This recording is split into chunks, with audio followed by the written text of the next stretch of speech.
C'est un homme particulièrement dangereux. Son corps est enchaîné depuis des années. Pour le contrôler, 4 gardes du corps tiennent fermement la barre de fer autour de son cou.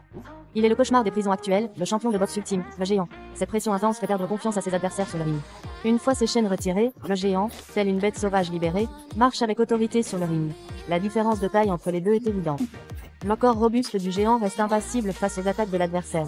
En quelques secondes, le combat est terminé et une vie s'éteint.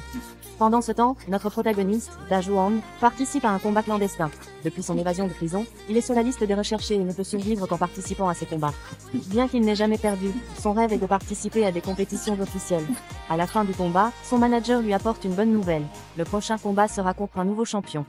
S'il gagne, il obtiendra une place pour une compétition officielle. Da Juan est ravi, car il attend ce moment depuis longtemps. Le combat commence bientôt. Les deux adversaires échangent des sourires courtois avant de s'affronter. Da Juan attaque avec frénésie, prenant l'avantage. L'adversaire riposte, mais Da Juan saisit l'occasion et le met à terre. Cependant, l'homme refuse de se rendre et continue à se battre malgré les avertissements de l'arbitre. Rapidement, il est de nouveau à terre. Da Juan le prévient de ne pas se relever, mais l'homme, comme soutenu par une force invisible, se relève encore. Cette fois, Da Juan, furieux, l'assomme avec une série d'attaques puissantes. Da Juan obtient enfin sa place. Ensuite, le responsable le trouve en coulisses. 2 semaines plus tard, il participe à la compétition, et son manager lui remet la récompense. Alors qu'il s'apprête à partir, il voit l'homme qu'il a battu être emmené à l'hôpital.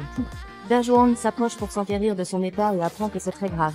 C'est la première fois qu'il réalise que ses poings peuvent causer de tels dommages. La nuit, il ne trouve pas le sommeil. Le lendemain matin, il cherche son manager pour avoir des nouvelles de l'homme et apprend qu'il est mort.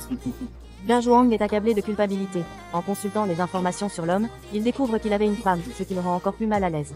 Pour apaiser sa conscience, il se rend seul à la salle de sport de la femme. Elle le remarque rapidement, mais avant qu'elle ne puisse parler, il est emmené par des hommes en costume. Da Juan les suit jusqu'à un ring privé et découvre que la femme y travaille comme serveuse. Il s'approche pour comprendre la situation. Elle avait emprunté de l'argent au propriétaire pour ouvrir sa salle de sport. Maintenant que son mari est mort, elle ne peut pas rembourser et doit travailler pour le propriétaire. À ce moment-là, des gardes apparaissent et sont rapidement mis à terre. Cela attire l'attention du propriétaire, qui reconnaît Da Juan. Après avoir compris ses inventions, il lui dit que, sauf s'il combat pour lui, il ne libérera pas la femme. Il lui donne un jour pour réfléchir. Le lendemain, Da Juan se rend seul à la salle de sport. Les gardes, peu perspicaces, sont rapidement neutralisés. Il appelle la femme et lui explique toute la vérité. Elle est bouleversée et chasse Da Juan, mais il ne lui en veut pas.